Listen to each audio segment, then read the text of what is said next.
রাষ্ট্রপতি নির্বাচন আগামীকালকে অনুষ্ঠিত হতে যাচ্ছে। আমাদের মাননীয় চেয়ারম্যান, দলীয় চেয়ারম্যান, সংসদ নেতা এবং মাননীয় প্রধানমন্ত্রী জনাব তারেক রহমান আমাদের দলের উচ্চ পর্যায়ের নেতৃবৃন্দের সাথে কথা বলে আমাদের মনোনীত করেছেন মির্জা ফখরুল ইসলাম আলমগীর সাহেবকে।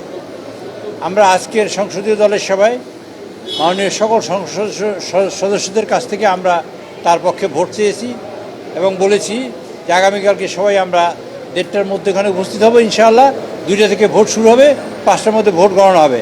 আমরা যার সিদ্ধান্ত নিয়েছি সবাই মিলে তাহলে এই রকমের ইলেকশন কমিশন, আমরা এবং সংসদ সবাই মিলে এই সিদ্ধান্ত নিয়েছি যে নির্বাচন শুরু হওয়ার 5 মিনিট আগে থেকে আমাদের লাইভ টেলিকাস্ট হবে এবং মাননীয় মহামান্য রাষ্ট্রপতি এবং স্পিকার, মাননীয় প্রধানমন্ত্রী এবং বিরোধী দলীয় নেতা এবং যদি কোনো সদস্য যিনি আমাদের মির্জা ফখরুল ইসলাম আলমগীর সাহেব আছেন তিনি ভোট দেওয়া, ওগুলো আমরা লাইভ দেখাবো।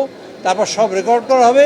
আবার নির্বাচন শেষ হবার 5 মিনিট আগে আমরা সেই লাইভ শুরু করব। আবার নির্বাচনের ফলাফল ঘোষণা করা হবে এবং ফলাফলের পরে সেখানে ফল ঘোষণা করা হবে। এই পর্যন্ত আমরা লাইভ দেখাবো কালকে এবং আমরা সবাই বসে থাকবো।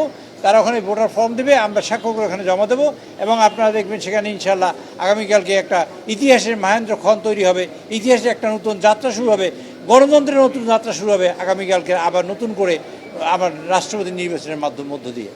আমরা মনে করি যে জনাব তারেক রহমান আমাদের নেতা, তার নেতৃত্বে দীর্ঘ 17 বছর আমরা আন্দোলন করেছি, সংগ্রাম করার পর যে কাজটা হয়েছে তা হলেই যে আমরা নির্বাচিত হয়ে গণতান্ত্রিক পদ্ধতিতে নির্বাচিত হয়ে সরকার এসেছি। আমরা গণতন্ত্রকে প্রতিষ্ঠিত করতে চাই, প্রাতিষ্ঠানিক রূপ দিতে চাই, সরকার এবং বিরোধী দল ইনক্লুসিভ হয়ে দেশকে গণতন্ত্র প্রতিষ্ঠা করতে চাই এবং দেশের অগ্রগতিকে অব্যাহত রাখতে চাই। সেই কারণেই আমরা আগামীকালকে দেখবেন আপনারা আমাদের 2জন সদস্য হবেন, ক্যান্ডিডেট হবেন।